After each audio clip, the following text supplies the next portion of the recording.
This is Where the Peat Smoke Rises, written by Barrel Coops.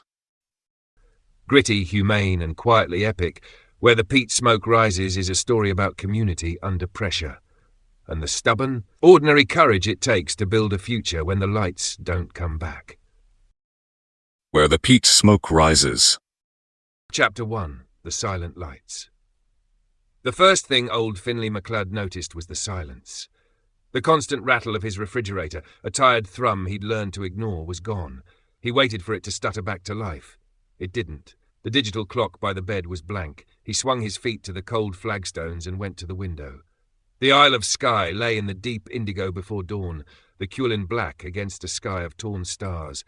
But Portree's faint orange halo, 15 miles to the north, was missing.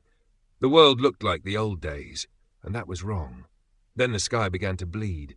It started as a hesitant green haze over the mainland, a curtain twitching. Finlay's breath caught, not with wonder but with the dread his grandfather had handed down like a family tool. The aurora brightened, then tore itself into ribbons, magenta, violet, ghost white, silent and furious, as if some giant hand were flaying the firmament. His palm went to the cold glass. Silent lights, his grandfather had called them, telling how wires had burned and heather caught fire the year the sky went mad. A solar storm, the newspapers would say. An invisible hammer through the bones of everything that hummed. He dressed by memory. Rough wool, thick tweed, the smell of lanolin and peat smoke in the cloth. The paraffin lamp took on the first try. Its warm circle pushed back the absolute dark. In the kitchen he tried the tap.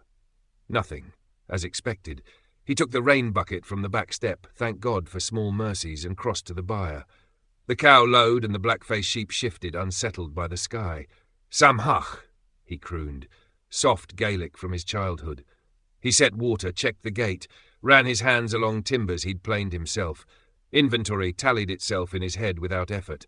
Matches and lamp oil, sacks of oats and tatties in the stone pantry, the peat stack high and dry under its felt, the tuskar sharp in the shed, the clinker dinghy pulled well above the spring tide line.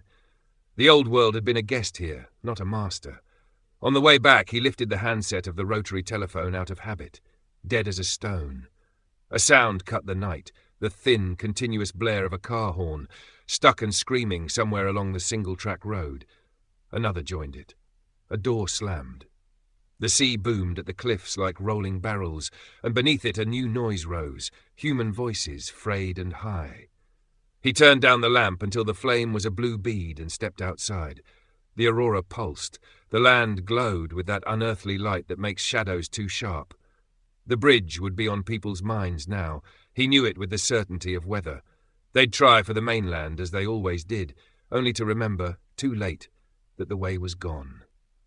2 weeks ago the great gale had come up the Minch the wrong way, a black, howling thing. A freighter had torn its moorings at Kyle and hammered the bridge piers at Kyleakin, dropping 2 spans into the narrows like snapped fiddle strings.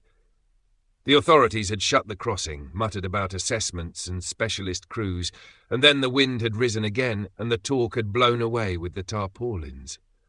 No repair had begun. The replacement ferry service, the old diesel launch press-ganged into duty, had been limping when there were men to crew it, fuel to burn, and radios to call it in. Tonight, with the sky on fire, there would be none of that. The horn cut off all at once, replaced by the crunch of gravel and the dull thud of metal. Finlay took the lantern and a length of driftwood and followed the fence line down toward the road. He found the hatchback nose down in the ditch, steam lifting from its bonnet in the cold. A young man was climbing out, one hand pressed to his scalp. Blood had already slicked his hair. "You all right?"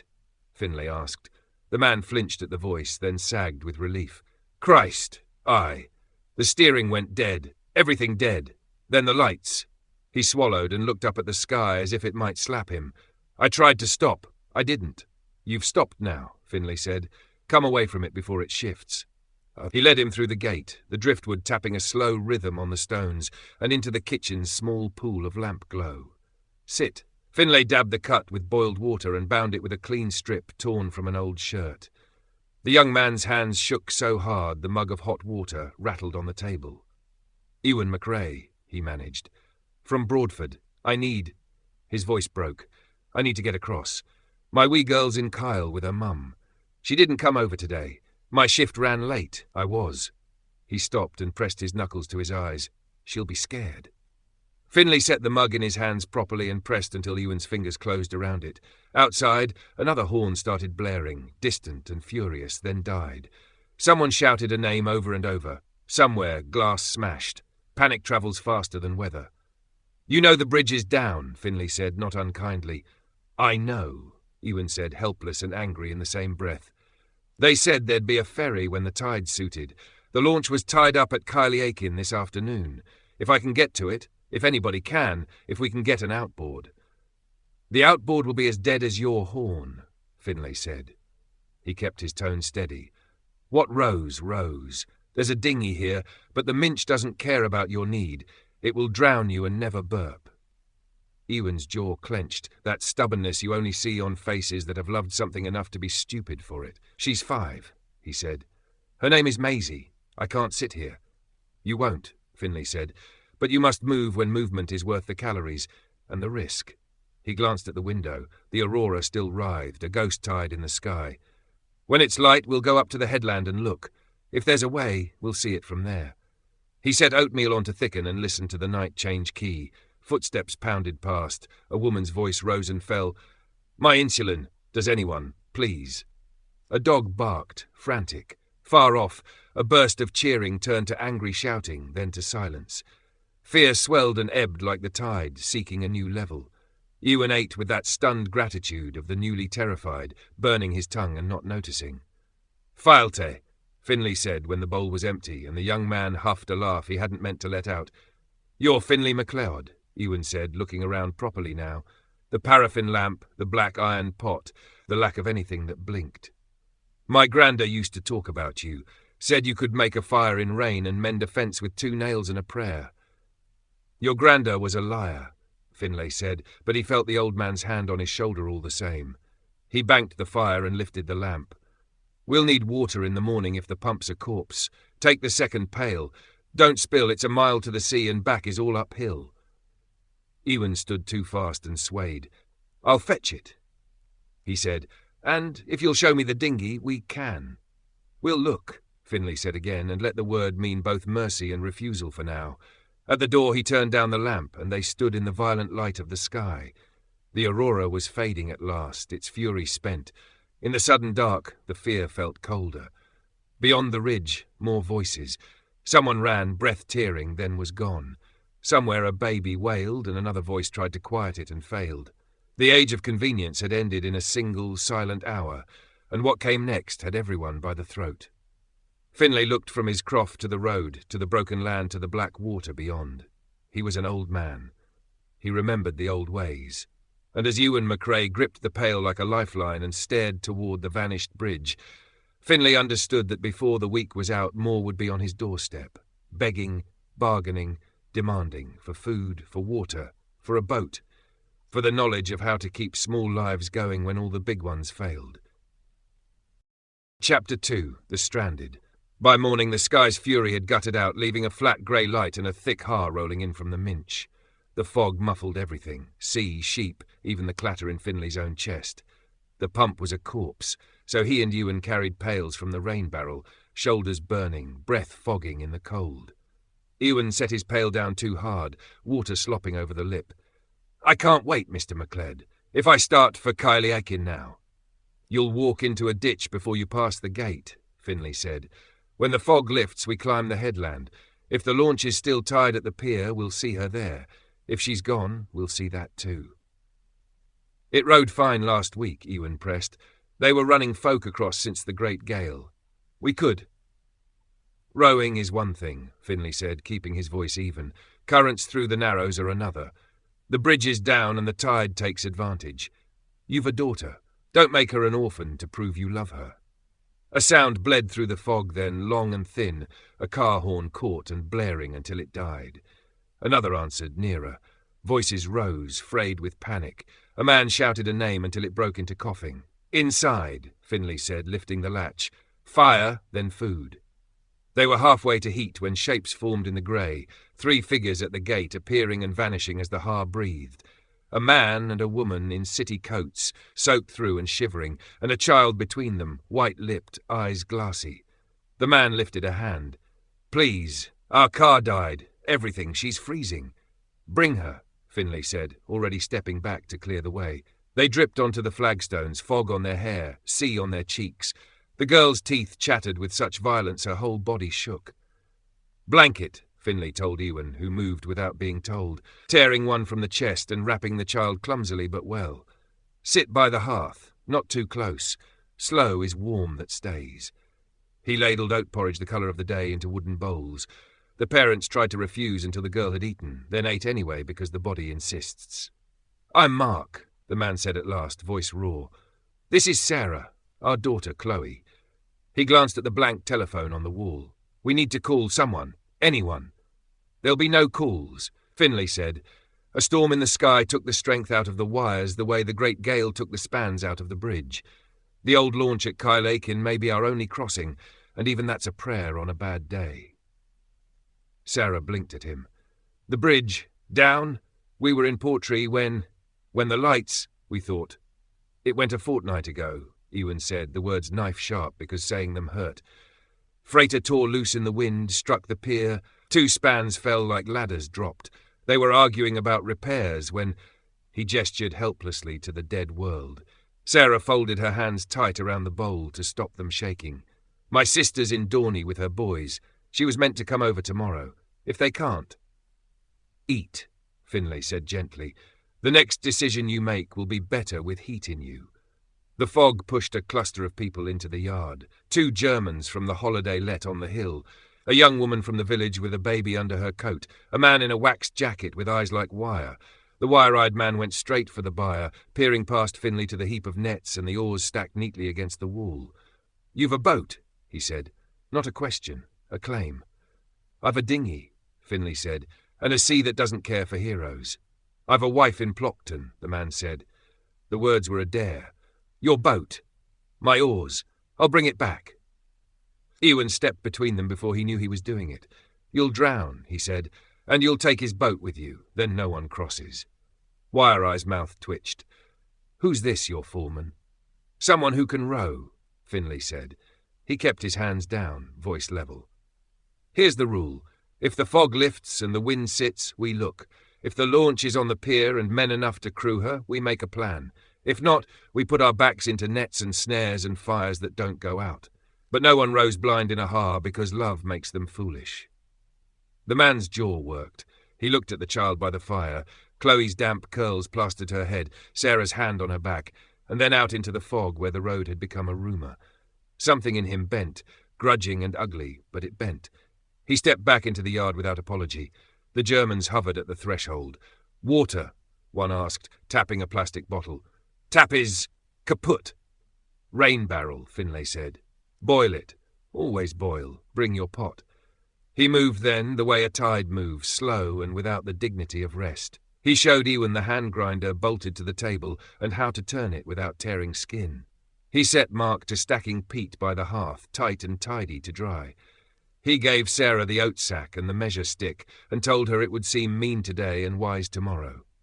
He pointed the Germans toward the barrel and the woman with the baby toward the chair closest to the warmest stone. Outside, panic moved like weather fronts across the hill, bursts of shouting, then silence, then the sick sound of something breaking.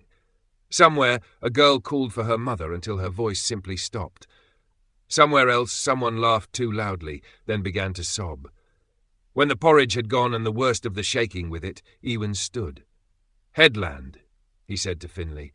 "If we can see the pier—" "Aye," Finlay said. "I'm coming," Mark said, already reaching for his borrowed coat. "If there's a way for him to cross, there's a way for us to send word." "My sister." Sarah touched his sleeve. "Go," she said. She didn't look up, just kept her hand steady on Chloe's back. "Find something true."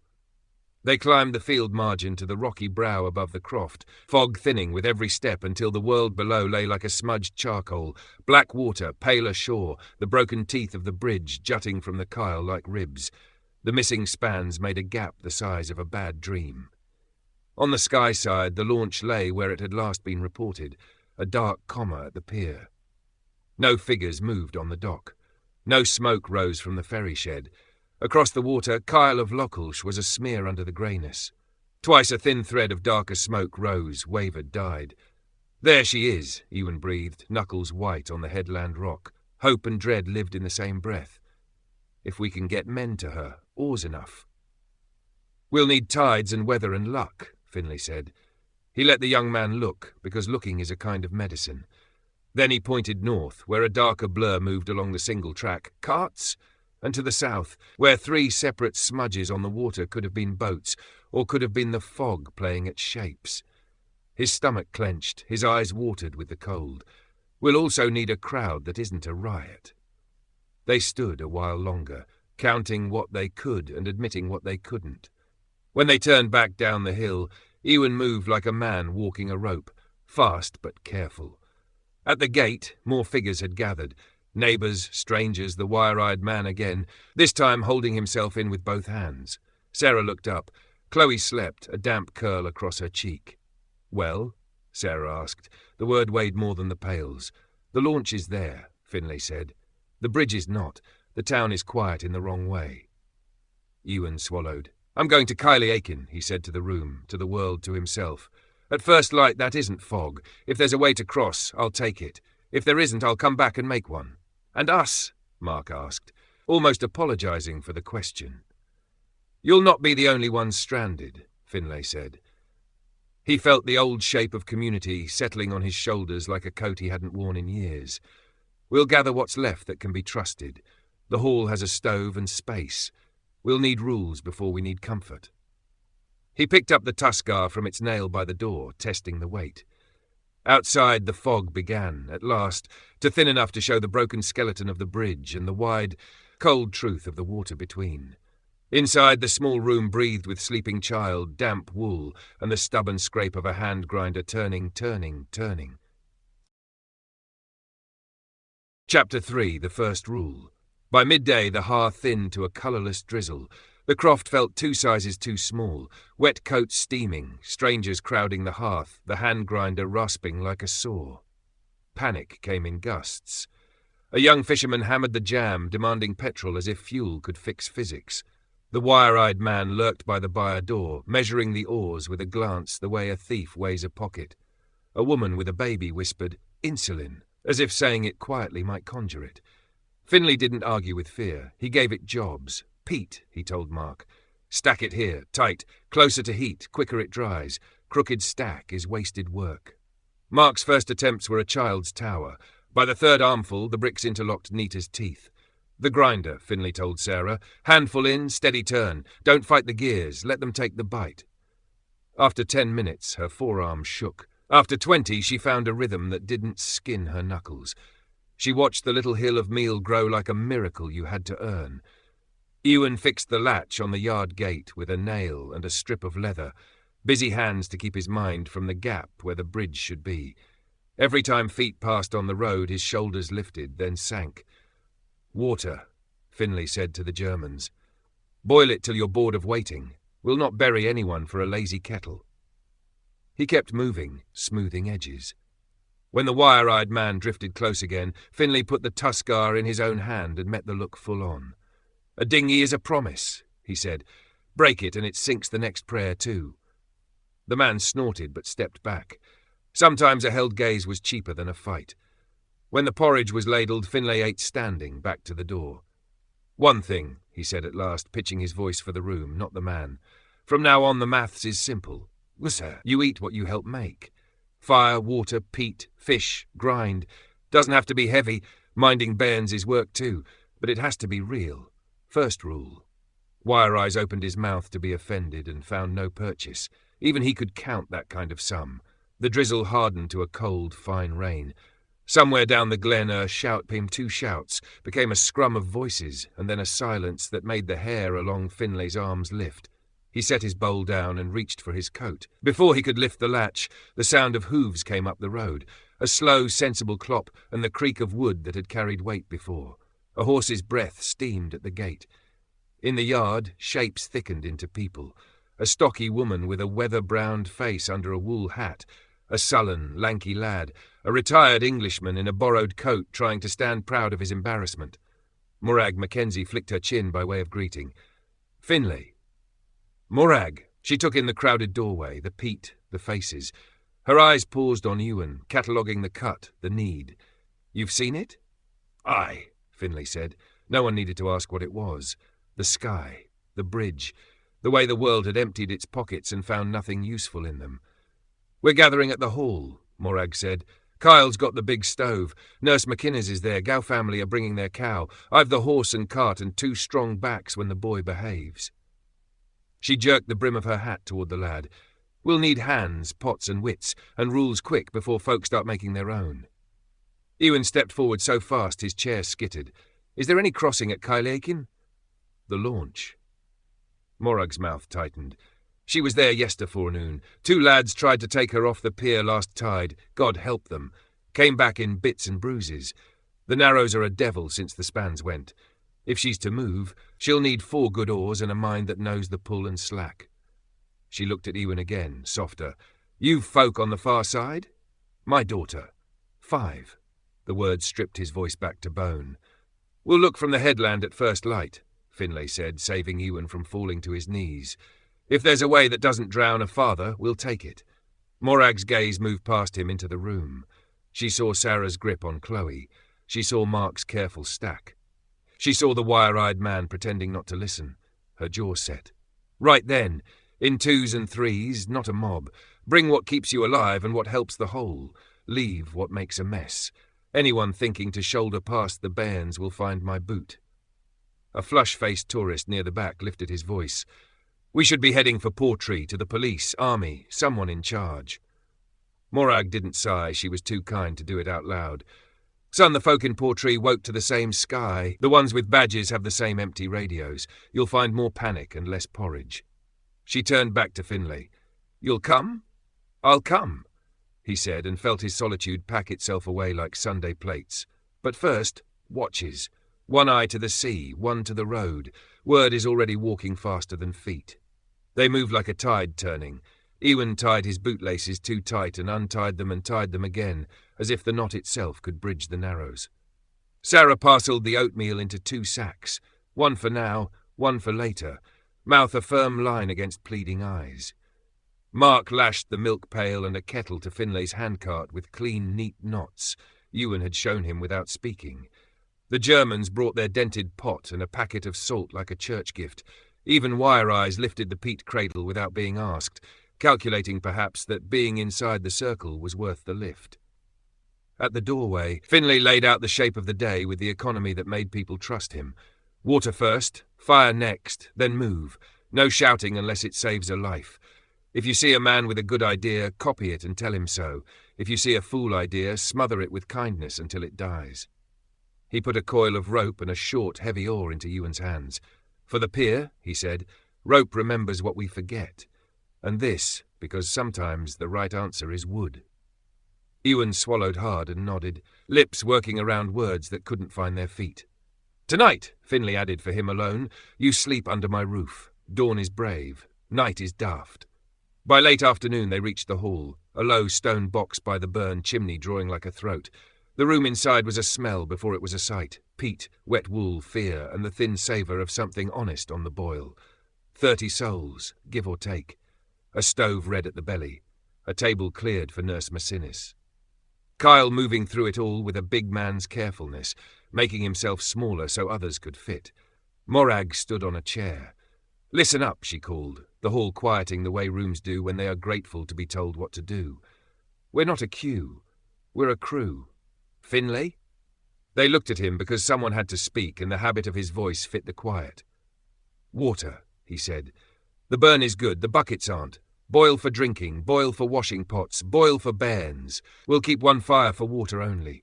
That's a law, not a suggestion. Food, 2 cows for milk, a few hens between us, 1 net worth the mending, hands enough for lines. We'll set snares up the glen and hand lines down the rocks. Don't die for a mackerel. Rabbits run again tomorrow. He let the room breathe. No one argued with the shape of hunger. Work, he said. Everyone eats, everyone works. If your back's done, use your hands. If your hands are done, use your head. If all 3 are done, mind a child. First rule. A murmur that was not dissent rose, something like relief at a price that could be paid. Morag leaned close, voice low for him alone. And the other thing? Watches, he said to the room. 2 on the headland by day, 1 by night, changing on the hour until we know our own nerves. If you see boats, you come down quiet. If you see fire that isn't ours, you tell Morag. If you see trouble on the road, don't meet it alone. The tourist who'd wanted the army lifted a hand again, as if the hall were still a world with minutes and chairs. And the ferry? Ewan's voice came from the back, steady as a plank laid true. We look at first light, he said. If there's a crossing that doesn't cost more lives than it saves, I'll take it. The nurse smiled at him with the kind of pride that makes a boy stand straighter. Sarah's hand found Chloe's hair and smoothed it. Mark let out a breath he'd been holding since Portree. Even Wire Eyes nodded once, as if a plan were a thing his blood could recognize.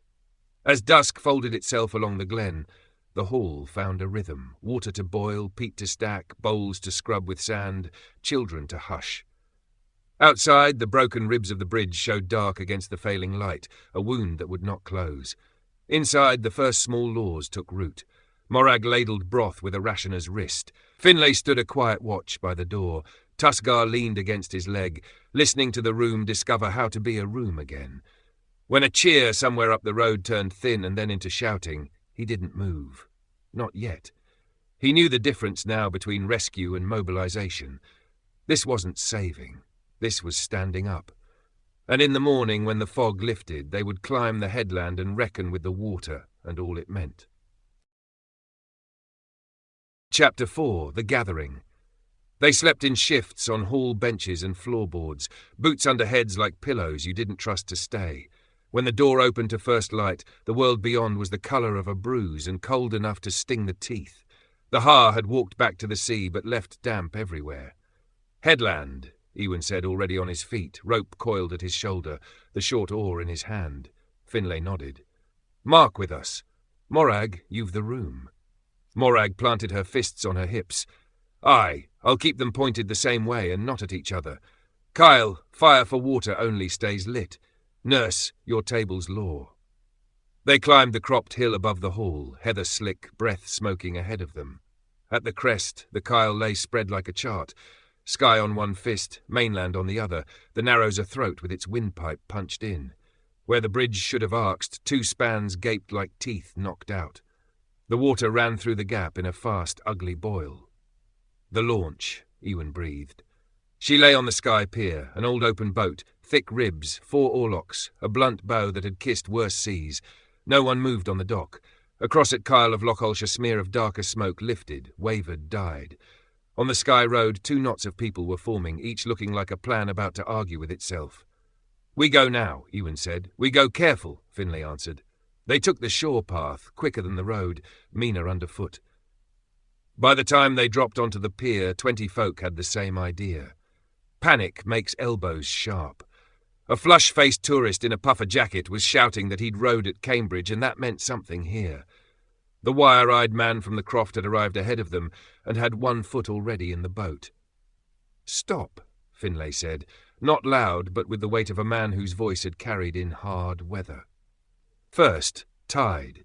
Ewan knelt and set his hand to the pier's green slick lip, feeling the pull. Running hard yet, he said. Slack in an hour, maybe less. He looked up, eyes fierce. We wait, we live. How would you know? Cambridge demanded. Because my granda taught me the smell of a tide, Ewan said, and because I've not died here before. Laughter flickered and died, but it took the edge off the crowd. Finlay stepped to the launch and ran his palm along her thwart. Oars? He asked Kyle, who had puffed down from the hall behind them. Kyle lifted a bundle like a man offering up ribs. 4. Heavy ash. Pins are good. There's a little water in her, but she's sound. Crew of 6, Finlay said, already dividing the world. 4 to pull, 1 to mind the bowline, 1 to steer and shout. If you can't do as you're told, you don't go. I'm steering, Cambridge sneered. You're not, Ewan and Finlay said together. From the back of the crowd, Sarah's voice cut through, steady as a taut line. Pick the people and be done with it. Every minute is a fight. Finlay pointed. Ewan on stroke. Kyle at the tiller. He knows every rotten plank in this pier. Mark, bowline. Keep her head true at the slip. You, he nodded at a crofter with arms like posts. Port oar, wire eyes, starboard. Cambridge, stern oar if you can shut your mouth and open your back. Cambridge flushed the colour of a sore and nodded, chastened by a job he could fail at publicly. "And me?" said a breathless voice. Morag had followed after all, cheeks high with the cold. "You keep the pier from turning into a riot," Finlay said. "Nurse, if there's an argument, pick a side fast." "What about me?" asked a teenage lad with a face full of spots and pride. "You run," Finlay said. "If the boat swamps you, sprint to the hall and tell them not to waste the fire." He looked to the water again. The boil eased a fraction. The slick on the pier had a different shine. "Ropes off," he said, quietly. They slid the launch on the last of the ebb, the boat kissing the grey water with a sound like a swallowed breath. Ewan set the stroke. The other oars found the rhythm like a heart relearning itself. The crowd fell into a hush that had weight. They made 10 yards clean when a woman's voice tore loose from the pier. "Wait, take me! My son, he's in Dorney! Please!" She lunged for the gunwale. The launch slewed. The stern kissed the pier with a hollow knock. "Hold her!" Mark shouted, white-knuckled on the bowline. Wire Eyes swore. Cambridge flailed. The boat seesawed sickeningly. "Back, back!" Finlay barked, not at her but at the tide and the fools and the physics of it all. Morag had the woman by the waist in a heartbeat, kindness rough enough to count. The launch steadied, the bowline bit. Finlay's chest hurt in a way that had nothing to do with hills. "Again," Ewan said. Raw, and they pushed, harder this time, all 4 oars biting together. The launch slid clear like a knife pulled clean. They pulled for the shadow of slack, faces set, mouths open. The narrows took them sideways as much as forward. Kyle called the beat in a low baritone that made men want to prove they could keep it. "In, out, keep your head. Mark the line." On the pier, the hush turned into 1,000 small prayers. Sarah had Chloe under her coat and didn't know she was whispering the child's name. The nurse crossed herself, Protestant and practical. Morag stood with her jaw clenched and her eyes narrowed on the water's muscle. A third of the way across the tide grabbed the bow like a bully. The launch yawed, the stern dug. Cambridge missed water and caught air. The blade clacked. Wire Eyes swore again but matched Ewan the next stroke as if shame had rhythm. "Hold it," Kyle said at the tiller, tone flat as the sea he wanted. Hold, now." They slid into the brief mercy of slack like a foot finding a step in the dark. For 6 strokes the oars bit water that didn't seem to move, and then the pull from the other side began, harsher, as if the mainland wanted them more than Skye wanted to let go. On the shore a shout rose to their right. 3 men were running down from the ruined bridge head, waving their arms. One had a shotgun tucked, one hand under his arm, muzzle down, casual in a way that wasn't. He cupped his mouth and bellowed, words torn by wind. "Boat's claimed! Turn it back!" "Keep your eyes in the boat," Finlay said to no one the oars could hear, and to everyone on the pier who suddenly had opinions they might not live to keep. He felt the old anger climb his spine, the kind that made fools brave and brave men dead. Ewan didn't look. He watched the water's grain and the way the bow talked to him. 2 more minutes, he grunted. "Then the pier will take our weight." On the mainland side, a handful of people spilled onto the Kyle slip, a tangle of waving and weeping and raw, hungry hope. The man with the shotgun didn't hurry. He had time and one neat piece of power. "Mark," Finlay said without raising his voice, without looking away from that slick of water where a destiny can tip. "When she noses the slip, you keep her off the stones. If a man with a gun says the word mine, you give him the oar in your hand, not the boat under your feet." Mark swallowed. "Aye." On the pier, Sarah's fingers dug crescents in her palms. Chloe, pressed to her, had begun to hum without knowing, a small, steady sound. "Hold," Kyle said, and the launch slid the last yard on the breath between tides.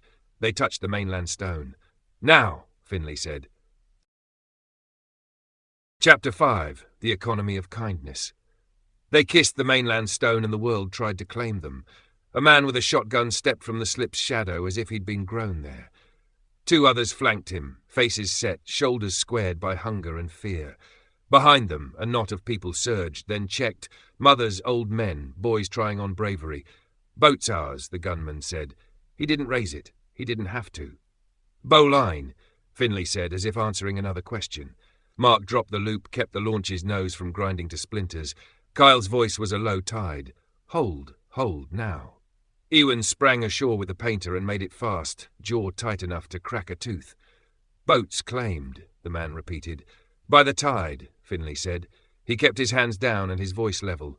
And physics. You want her? You'll keep order for 10 minutes while we set a rule. Or you can have a smashed boat and a funeral. Choose.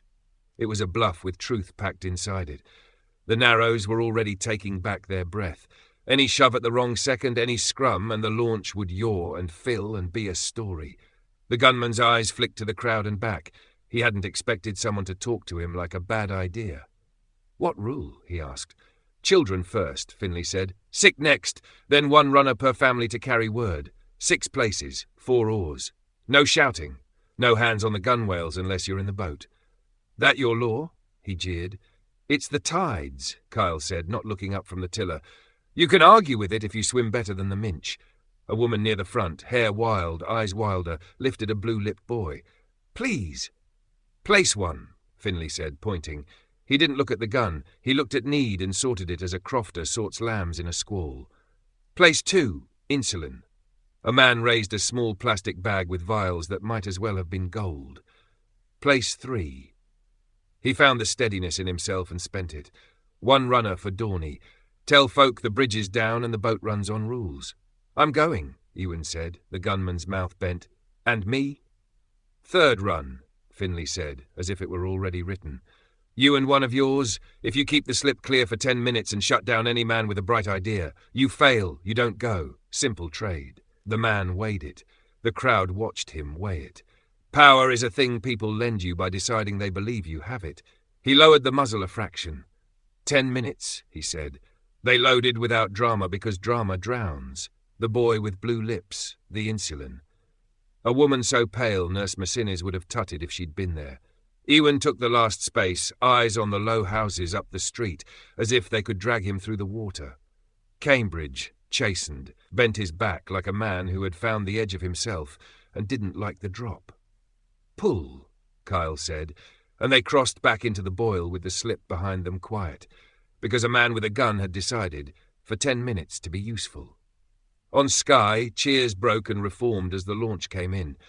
The boy coughed once, then sobbed, and the sound let everyone breathe. Nurse Macinnes had a hand under his chin before he'd properly stood. The insulin went to her other hand. Not here, she said to the man clutching it. Inside, where I can see, we'll count what we have and what we need. Again, Ewan said, already turning the boat. Please. Again, Finlay agreed, and the second run took a grandmother who hadn't walked right since a fall in '96, and a lad with a gash that needed more than boiled water, and a wiry woman from Plockton who said she'd carry messages and did. By the time the third run came, the gunman had kept his end. He didn't smile when Finlay pointed to him. He didn't crow. He merely nodded to one of his men, left the other at the slip, and got in without jostling a soul. Children first, he said under his breath, half mocking, half remembering. They rowed until arms shook and hands burned. Slack gave them 3 clean landings in 2 hours. Then the Narrows took their due and said, enough. The launch came up on the Skye side for the last time, shivering with effort, oar blades nicked and proud. Finish for this tide, Kyle said. We break her. We break tomorrow. Ewan was already on the stones. Maisie, he said to Finlay, a plea and a promise at once. Finlay put rope and reason in his hands. 2 hours and the pool changes. You've time. Take a runner. If you're not back by dark, you're not dead. You're wise and waiting. Ewan ran. The hall became a factory for survival. Morag turned panic into lists. Who can sew? Who can mend a handle? Who knows which weeds feed and which kill? Hands went up that had never been proud of what they knew until now. The first law held, everyone eats, everyone works. It made a kind of currency. The retired nurse's skill paid for broth and gratitude. Old Mr. McCallum, who had shaped wood his whole life, sat with a knife and began to birth spoons and pegs from driftwood. Suddenly he was rich. The German couple brought a camping filter and turned it into a lesson, showing 3 others how to make a sand and charcoal barrel that didn't poison children. Payment was a place near the stove and a fair ladle. Mark found his worth before he expected to. He stood in the rain, staring at the hall's gutters the way a man looks at a crooked beam, and then set to with a hacksaw and the gentlest sort of theft. By evening a necklace of barrels caught the roof's runoff. Nurse Macinnis patted his shoulder as if he'd pulled a fever down with his hands. Sarah became the scale everyone trusted and feared. She measured oats. She wrote names. She said no with a softness that landed like not yet, and somehow folk took it. When someone tried to steep a second handful while her back was turned, she turned back with a stare that could bank a fire. Even Wire Eyes queued and did not grumble where she could hear. Kindness bought you a little more air, a little more help lifting the heavy thing. Meanness cost you eyes on your back, and no one saying your name when tasks were handed out. It wasn't a market. It was a memory. This is how we live together, or not at all. At dusk, the door opened, and Ewan staggered in with a sleeping child on his shoulder, her fists curled in his shirt the way babies grip at skin in dreams, mud up to his knees, blood on one knuckle. A smile that made his face 20 and ancient at once. "Maisie," he whispered, not to introduce her, but to remind himself the word was true. The room breathed out in one sound that wasn't quite a cheer. Nurse Macinnis took the girl and checked her with the brisk tenderness of a woman who had once delivered half the parish. "Milk?" she said. "Warm, not hot." Sarah had it in a cup before the sentence finished. Mark's hands shook as he lit the stove, as if a match were a holy thing. "What did you see?" Morag asked Ewan quietly, while the room fussed and pretended not to listen. "Shops shut, windows smashed, folk in knots, arguing about whose crisis is bigger." His voice rasped. "A man tried to sell me a battery for cash he couldn't eat. One ferry hand swearing he could rig a sail, and another swearing he could rig a fight. The gunman kept the slip clear for the last 2 runs and told a thief to take his hands elsewhere." He shook his head once. "It's worse than here, but there are good ones. There always are." Finlay set a bowl in his hands. "Eat," he said. "Tomorrow we mend the oars and make a board with names. Children, sick, runners. No pushing, no buying your way up the list with anything but work." "Work I can do," Ewan said, and ladled in the thin stew as if it were feast day. Outside, the night settled. Inside, the hall's little economy found its price and paid it. A borrowed knife became a bowl, became a spoonful of stew, became a hand on a shoulder, became a place on the morning's list. No coins changed hands. Something better did. They banked the fire, they counted the oars, they wrote the names, and when the wind gnawed at the door, Morag wedged a log under the latch, looked at Finlay, and said, "We'll manage." "Aye," he said, "if we keep paying in the right coin." Chapter 6. The First Boat. Ian took the first light watch because sleep had sulked away from him. The boy had sat up half the night, tracing the tide's breath in his head and hearing again the way the launch's keel had rasped the pier stones. When the glen turned from black to iron grey, he climbed the headland with a tin mug and a bad mood and came down again without the mug. "Boat," he gasped into the hall, the words skidding ahead of him. "Coming in from the south. No engine, oars." The room changed shape. Panic stood up, then remembered itself and sat down as Morag's voice cut it like a knife. "Kyle, door. Nurse, your table. Finlay. I'm here." Finlay took his coat and the length of driftwood he liked better than most sticks. "Jan, back up the headland. If they've got a mind to land at the little cove, you'll see it first." "Arms?" asked the wire-eyed man from the shadows, hungry for a different kind of answer. Kyle opened a cupboard and brought out an old bolt-action .22 that had hung there since fundraisers were still done with raffles and baking trays. He checked the action the way a man checks old grief. 5 rounds, he said, for rabbits, not men. "Sight and sense first," Finlay said. "No heroics. 1 warning shot if you must, not at heads. We're not starting a war because fear wants a target." They went out into a morning that couldn't decide between rain and nothing. The sea lay flat and dull as beaten lead. The boat came slow, listing a little, 4 men pulling with the drag of empty bellies. As it angled for the shelter of the cove, Finlay could see a 5th shape hunched in the stern, a woman under a blanket, head lolling with the rhythm of the oars. "Let them come above the tide mark," Finlay said, voice low but carrying. "Everyone else inside. Morag, keep our folk from making a crowd that looks like a feast." The launch grated on shingle. The men were the sort you'd pass in a shop and not remember, Gaunt now, eyes too bright, hands raw on the oar looms. One of them, grey in the beard, lifted both palms. "We're from Mallaig," he said, breath catching. "Please, we've nothing left. She's burning with fever." "Stay there," Finlay said. The words are kindness, shaped like a command. "You'll come up one at a time. We'll search you. If you've weapons, hand them now and get them back when you leave. If you hide anything, you leave quicker." They obeyed, because there is a tone that reminds a man of his grandfather, a single waterlogged pocket knife, a rusted multi-tool that had lost the multi. No guns. No bags that didn't look like they had already told their last story. "Up," Finlay said, and the grey-bearded one took the land like it might be snatched away. Two men lifted the woman between them, blankets sliding to show a wrist too hot and a pulse that banged at the skin. Nurse Macinnes was there already with her neat hands and a jaw that didn't flinch for worse. "Isolate," she said to Morag. "Back corner. Warm cloths. Boil the kettle you promised me twice over." "Names," Sarah said, step for step with them, slate in hand as if writing could knit the world back together. "We'll call you by them, not by you there." "Alistair," said the grey-bearded man. "Davy, Ross, Mikey, and Isla." He swallowed. "She's my sister." "Right, Alistair," Sarah said. "Warm water first, food after, then work, same as us." He nodded too hard. Gratitude makes men clumsy. Inside, the hall breathed around the newcomers and then remembered how to breathe. Morag set two shoulders at the door and kept it a door, not a parade. Kyle shut the bolt after them in a way that didn't sound like a jail. The smell of peat and damp wool swallowed salt and fear until they were just notes in an old tune. Nurse Macinnes bent over Isla in the back corner. Curtain pulled. "Fever in a chest that doesn't like peat," she muttered. "Boiled water." "The willow bark we set aside, Sarah. Not all of it. I might yet need a bargaining chip." "Noted," Sarah said, already dividing a small pile into three smaller ones with eyes that had learned to be cruel for kindness' sake. Finlay stood the four men by the stove, where heat would decide whether their fingers remembered how to work. "Tell it," he said, because the story was going to come out anyway, and better in one piece than in 100 whispers. Alistair stared at his raw palms and spoke to them. "Outboards are dead. The big trawler's too clever by half. All chips and screens are coffins now.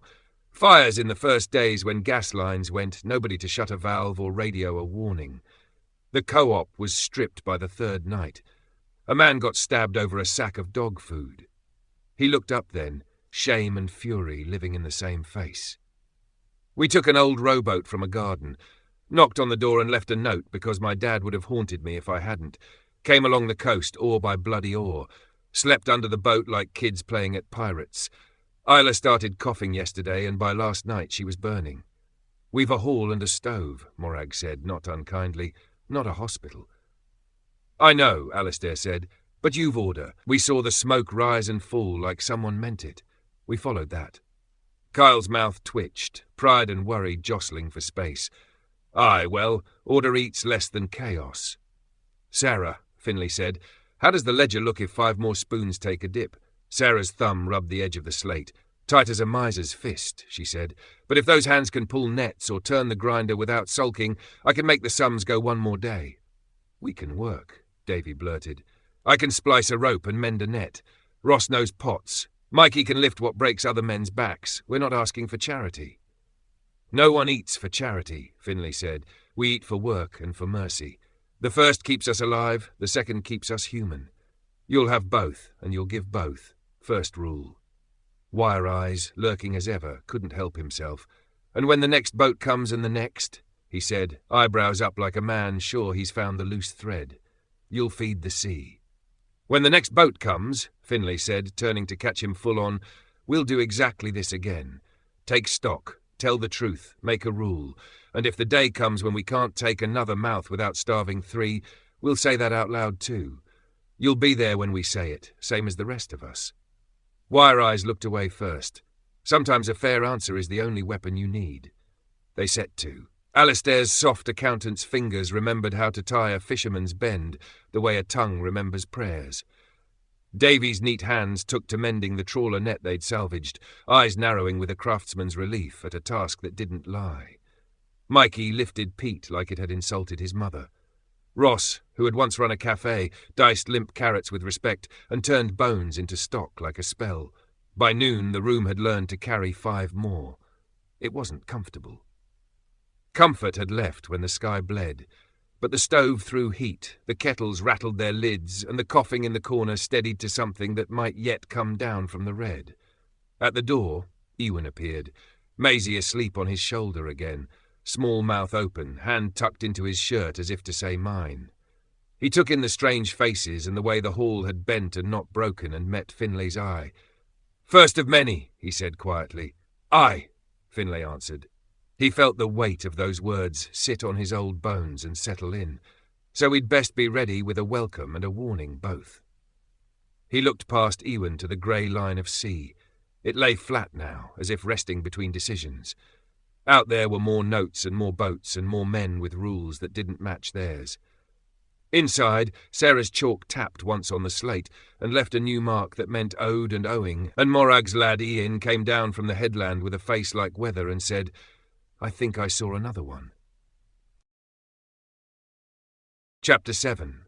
The Tightening Belt. By the 3rd day, hunger learned everyone's name.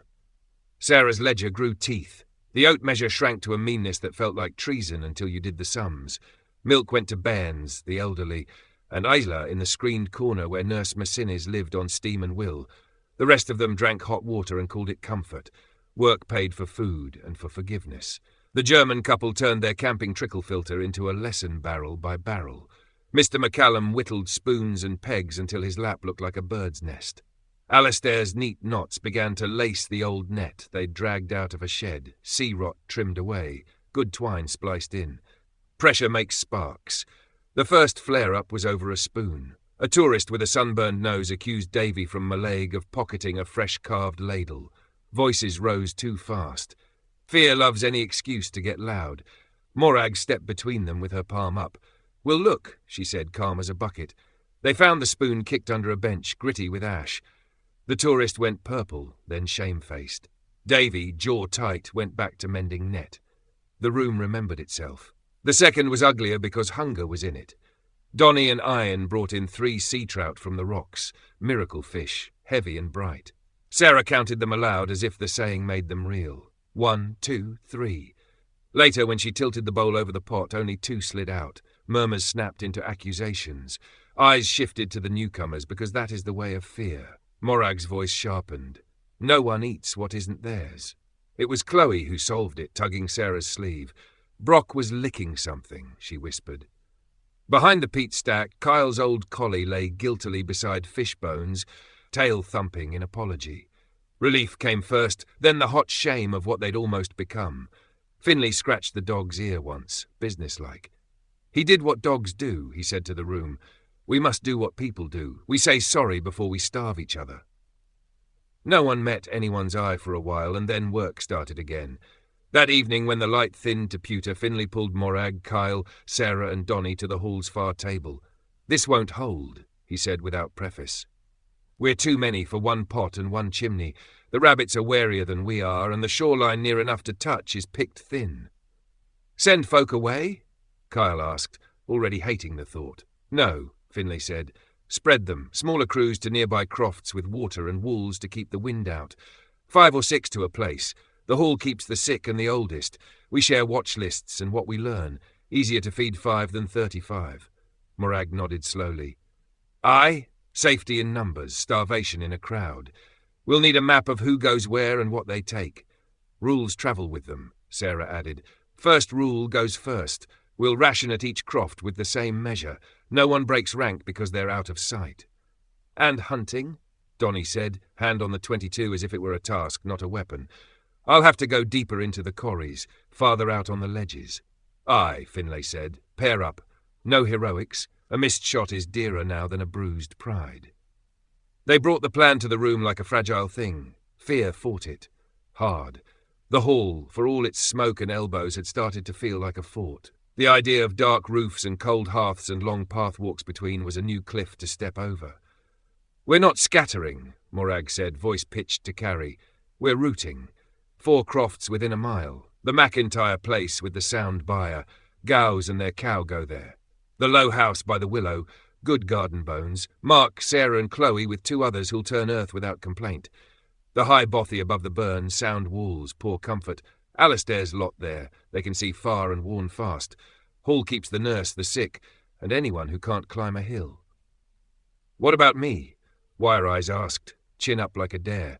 You go where your back is most use and your mouth least harm, Morag said sweetly. The room's tension cracked into a ripple of honest laughter. Even Wire Eyes smirked, pricked and deflated. We'll need to talk, Sarah said, tapping the slate. Between places, without sending a runner every time a pot boils over. Ian had been quiet at the edge of the table, chewing his thumbnail to a crescent. He cleared his throat. The lighthouse, he said, not looking at anyone. Niced? Kyle asked. Aye. The keeper's cottage is still sound. There's a big rain tank. Good water if we boil it. But the light, the lens is there. Big as a cow, all glass and clever. You could focus a beam if the sun's out. He looked up now, eyes quick with an idea that had finally chewed through. On clear days you could throw a signal to the next headland without smoke. On dull days we use peat. 1 straight plume in the morning means all well. 2 short puffs means help. A dirty rolling plume means danger. Come armed. You can see them all from the ridge behind the hall. Finlay pictured it. Morning column stepping up the glen like a muster of thoughts, evening plumes answering back. It's good, he said simply. Praise, when it came from him, was a coin. Ian straightened half an inch. They set to dividing the world. The Gows took their cow round to the McIntyre byre before dusk, singing to quiet her.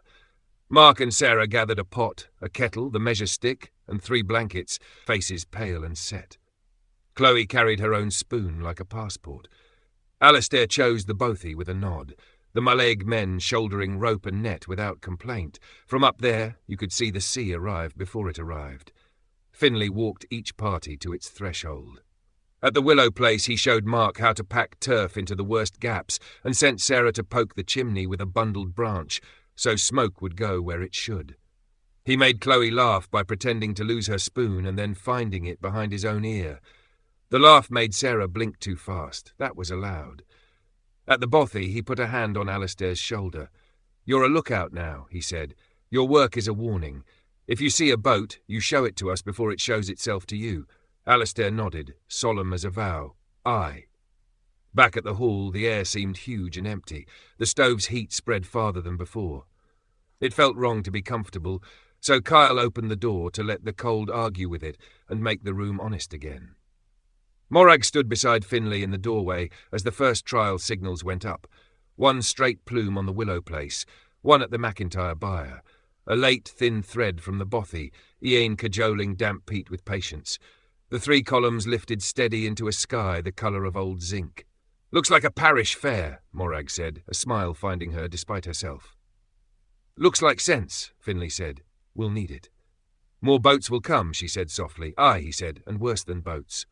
They posted the new watches, 2 by day, 1 by night, and rewrote the chalkboard. Hall, nurse, old ones, McIntyre, Gows, cow, 2 hands, Willow, Mark, Sarah, Chloe, Germans, Bothy, Alistair, Davy, Ross, Mikey, Rota, water, peat, fish, snares, watch.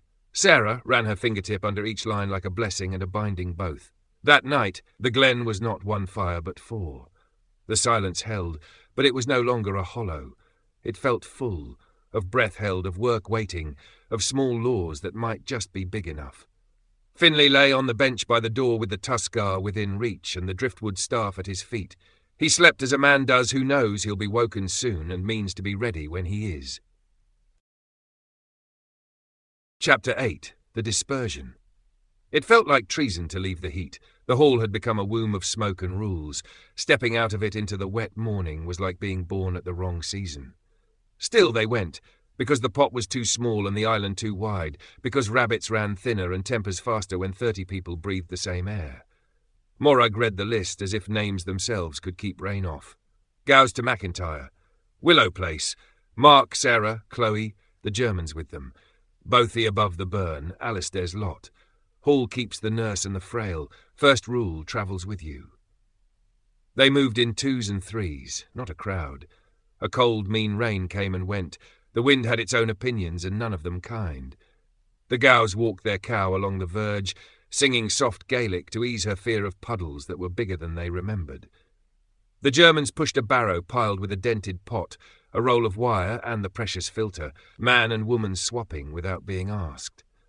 Alistair's men shouldered rope and net, and the look you get when you've run out of places to be embarrassed. Finlay walked point, then fell back, then walked point again, the tuskar across his shoulder like a shepherd's crook that could break ground if it had to. He spoke little, a nod here, a palm laid to stone there. At the willow place he found Mark standing in the door of the low croft, jaw set against the smell of damp mouse and old ash.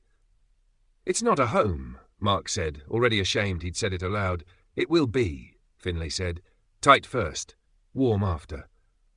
He showed him where the wall had opened its mouth to the wind and how to pack it with turf and moss. He pushed a bundled branch up the choke of the chimney until soot rained down like black snow and smoke decided to be mannerly. He set the peat just so and let Sarah light it. The small triumph was hers to own. Chloe stood on a stool and declared the first lick of flame hers, too, then cried with a shock of guilt that made Sarah cry, then laugh, then cry again. "Good," Finlay said gently, as if tears were a task checked off. "A house should hear a child early. It listens better after." The Germans strung wire gutters along the eaves with an architect's gratitude in Mark's good idea. A barrel caught the first brown water and promised clearer by evening. Sarah took the measure stick from her belt and laid it on the new shelf as if it were a saint's bone. At the McIntyre place, the buyer still remembered how to be a buyer. Gow swung the door and sniffed the old straw and the stones, nodding as if greeted by an aunt who pretended not to know him. He bedded the cow and whistled an off-key verse. His wife wiped the beast's flank with a sack and said, "There now," to mean us too. On the slope above the burn, the bothy crouched like a stubborn shoulder. Alistair ran a hand along the cold stone, knuckles raw, accountant's neatness turning itself toward rockwork. Davy eyed the door, already making a list of hinges.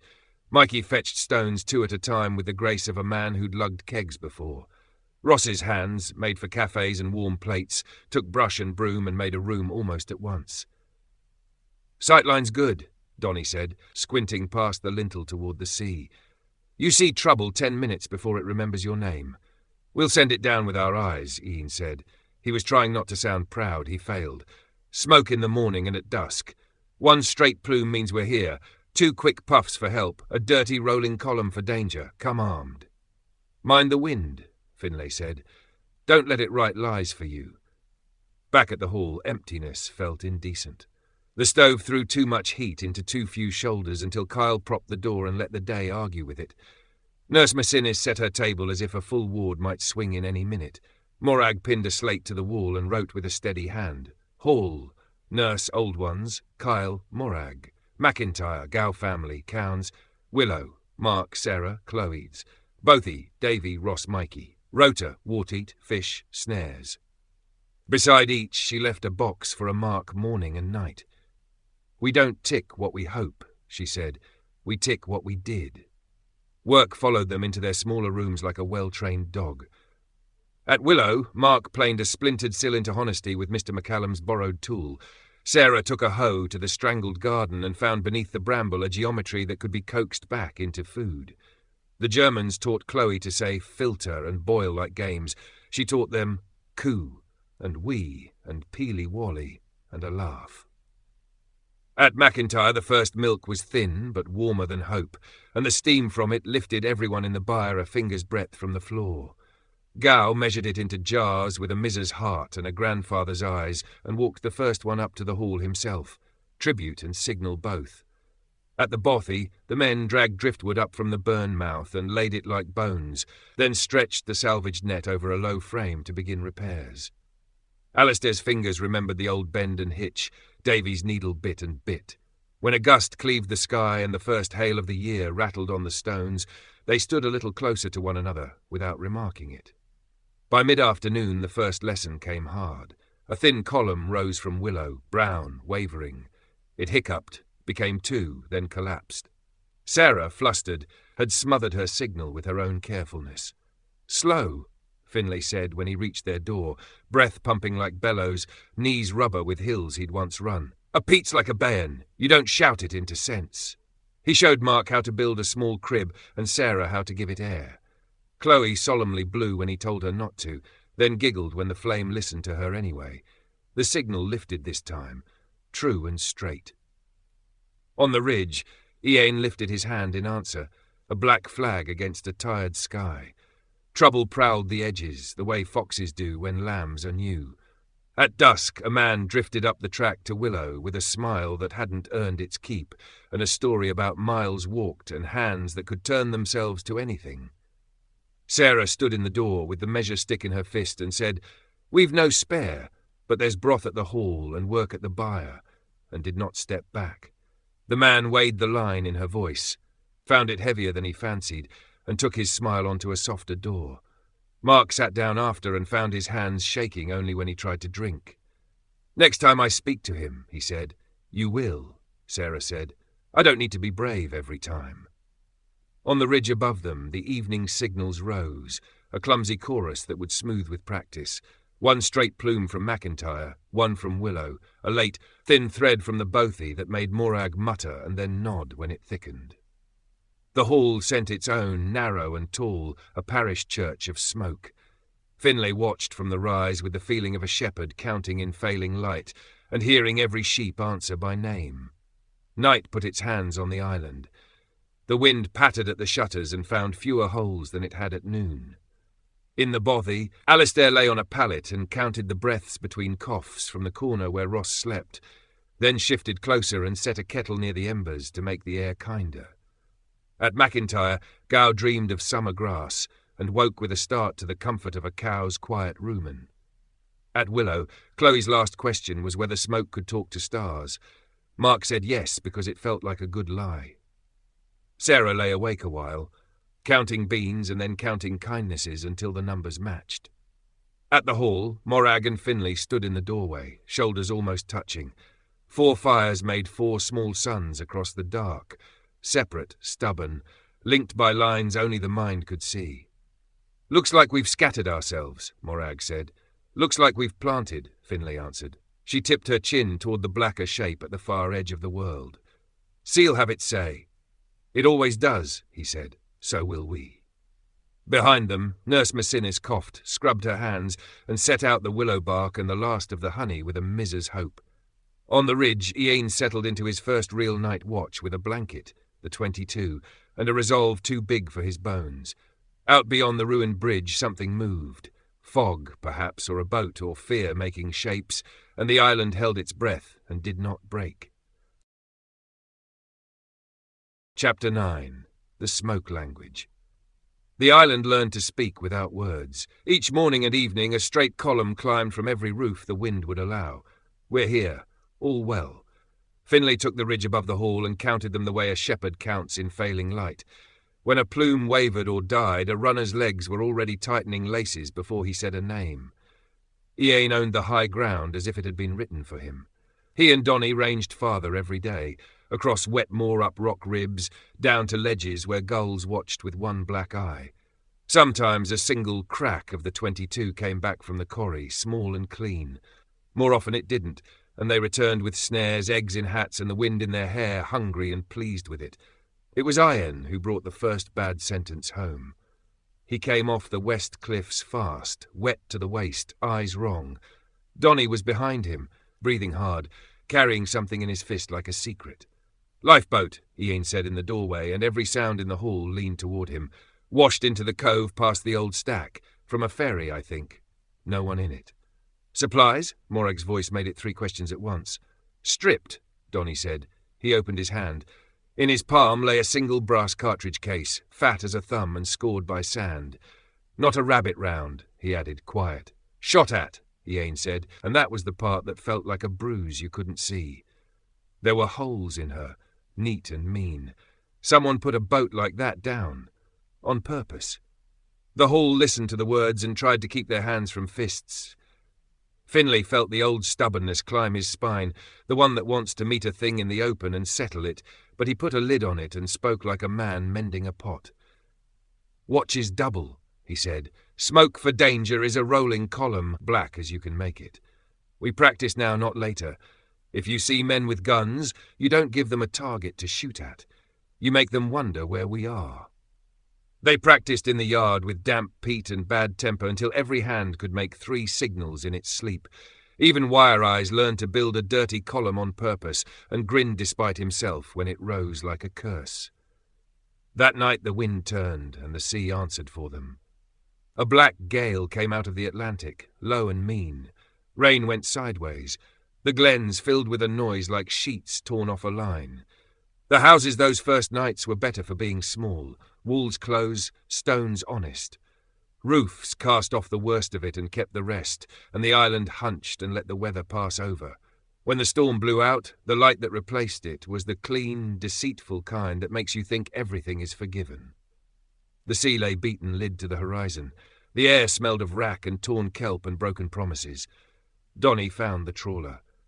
"Big one," he told Finlay and Morag at the hall table, laying his hand flat as if to steady it.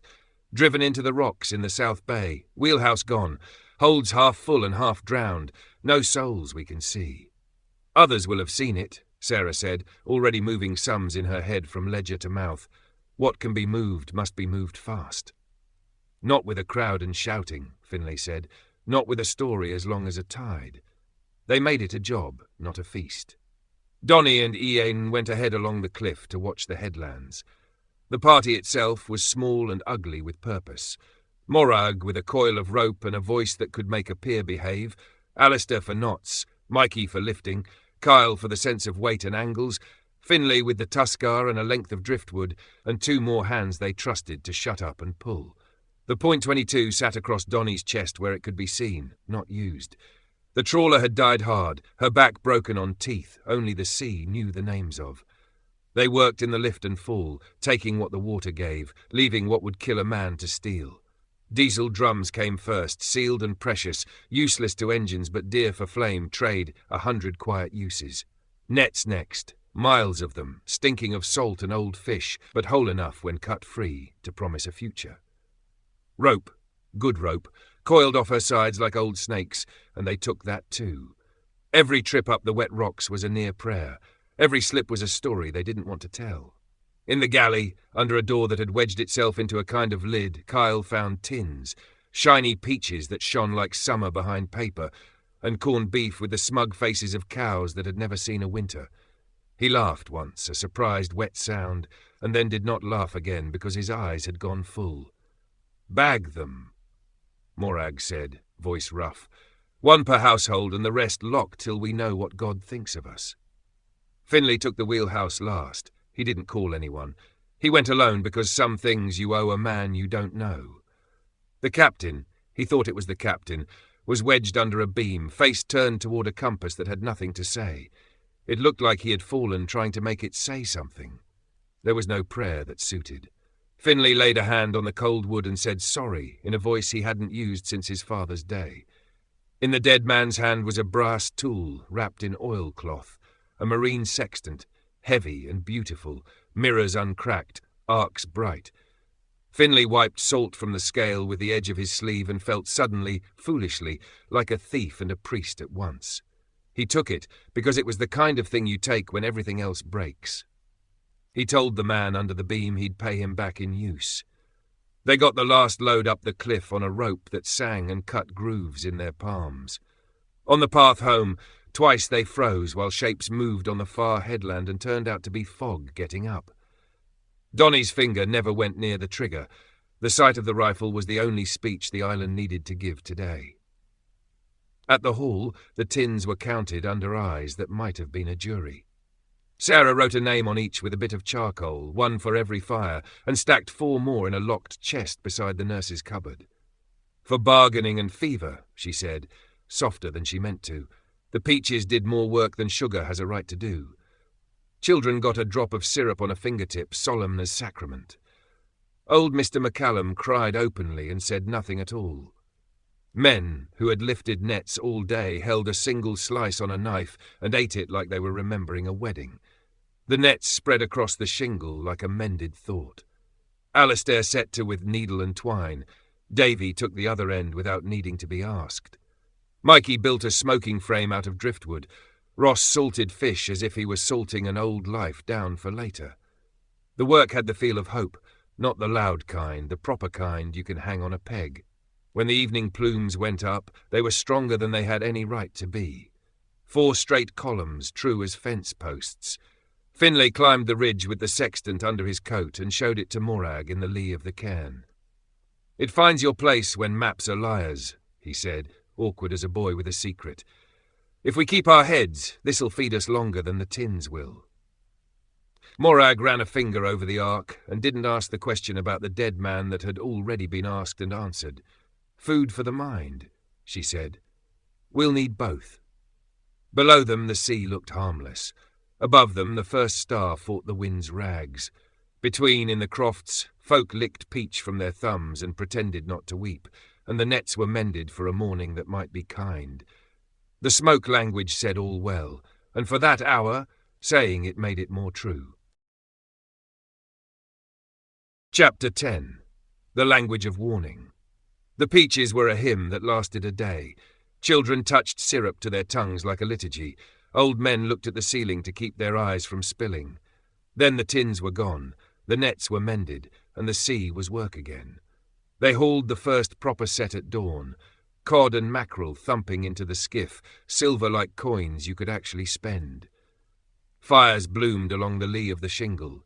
Smoke curled around fish hung like laundry. The smell was thick and good, a promise you could eat.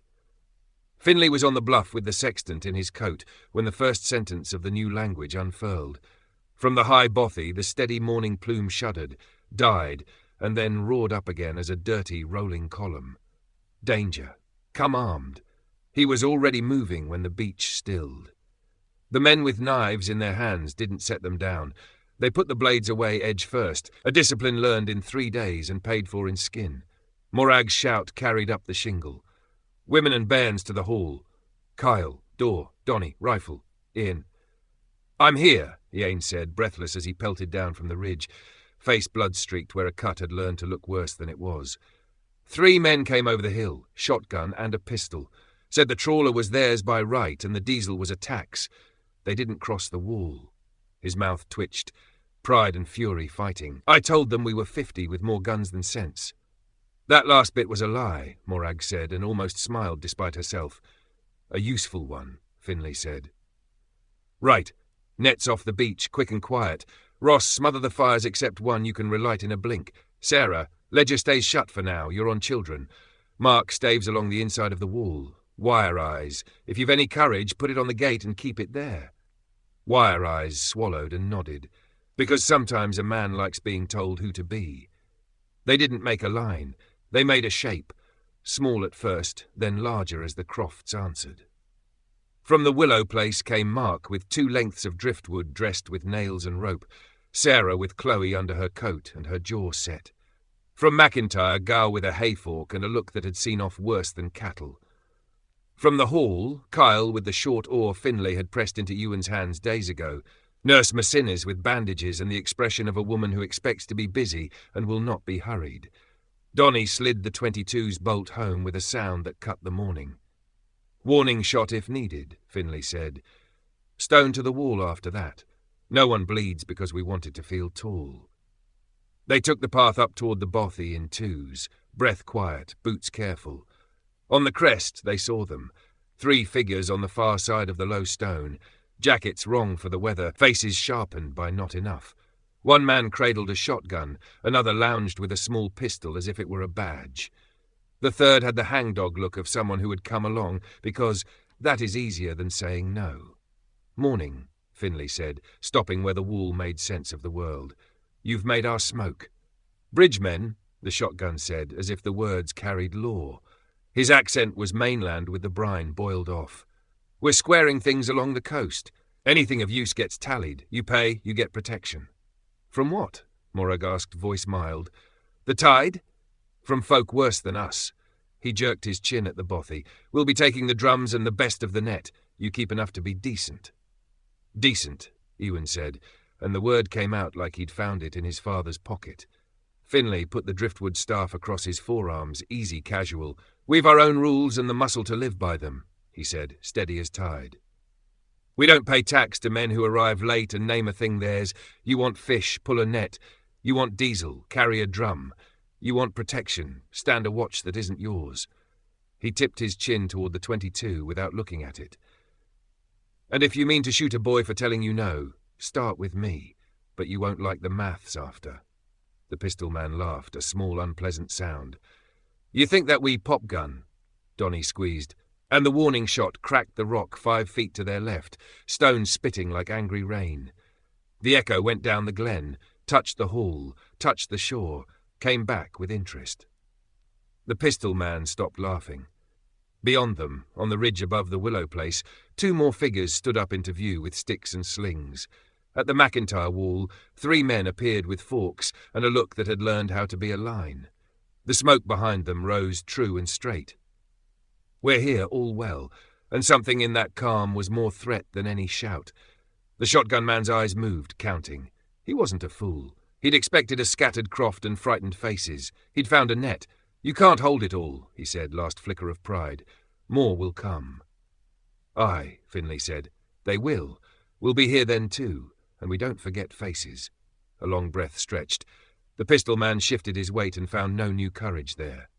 The hangdog looked at the ground like it might open and take him somewhere decent. "Leave them," the shotgun said at last, the words dry as rope.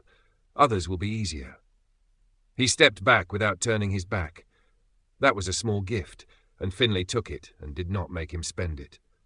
The 3 men moved off along the hill, shoulders straight until the next fold of land took them. Only then did the line of Finlay's mouth ease.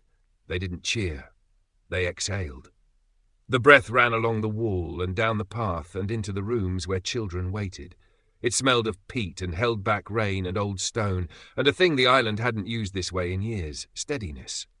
"They'll talk about us," Morag said, eyes still on the ridge where the men had been. "Good," Finlay said. "They'll say the price here is too dear."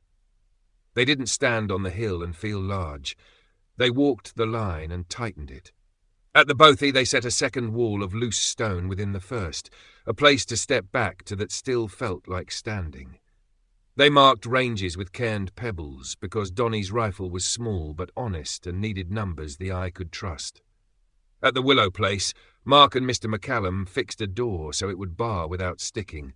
Sarah taught Chloe the signal for quiet that didn't feel like fear.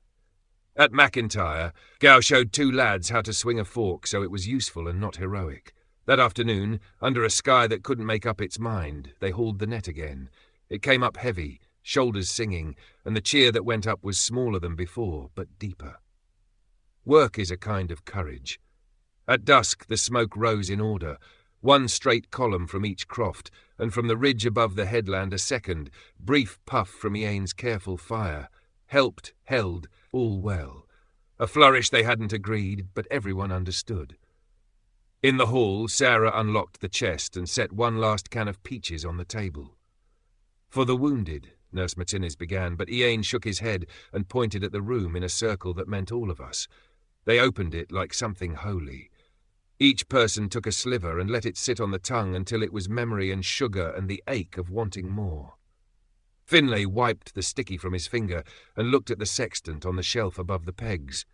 Outside, the broken ribs of the bridge were black against the last light. Beyond them, the mainland shifted its weight and decided what it would be next.